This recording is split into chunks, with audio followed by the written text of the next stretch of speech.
Every year, the sport of mixed martial arts is tested, not just by the battles inside the cage, but by the failures of judgment, integrity, and control outside of it.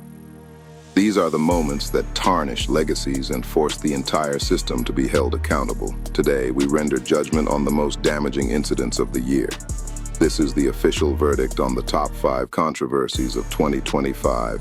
Coming in at number 5, Myron Santos versus Francis Marshall, a classic case of judicial malpractice. Marshall secured a clean knockdown, though it was deemed a significant strike that caused a stumble rather than a statistical knockdown.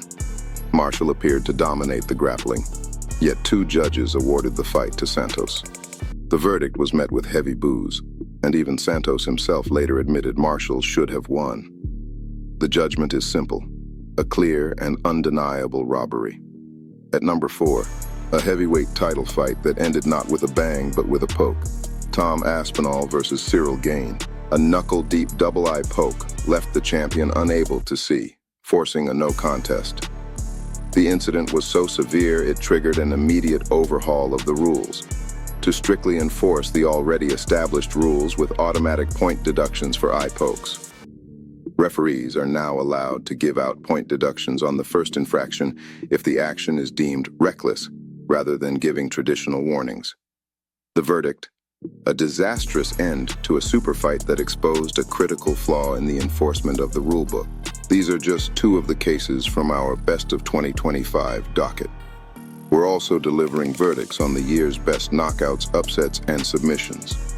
You can find the full playlist linked in the description. Now back to the chaos. Number 3. The night the fight spilled out of the cage and into the crowd at the world's most famous arena. A massive cageside brawl erupted between Dylan Danis and members of Islam Makhachev's team, causing security barricades to collapse.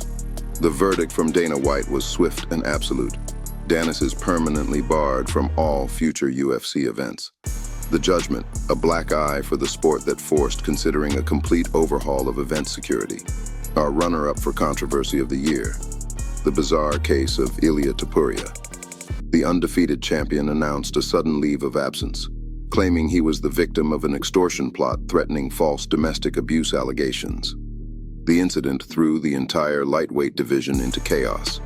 The verdict: a strange and unprecedented situation that forced the UFC to create a new, unofficial, legal leave type policy and caused an interim title fight in the champion's absence. But there can only be one. One incident was so serious, it threatened the very integrity of the sport. The 2025 controversy of the year: the Isaac Dulgarian match-fixing scandal. Suspicious betting lines, an absolute trash performance, and a subsequent federal investigation. Sportsbooks issued refunds, the fighter was immediately released, and his purse was seized. The evidence is damning. The verdict is unanimous. This wasn't just a controversy. It was a betrayal of the trust between the fans, the fighters, and the sport itself. It is the single most damaging incident of 2025. Now, the final judgment falls to you. Which of these controversies do you believe did the most long-term damage to the sport's integrity? Let us know in the comments.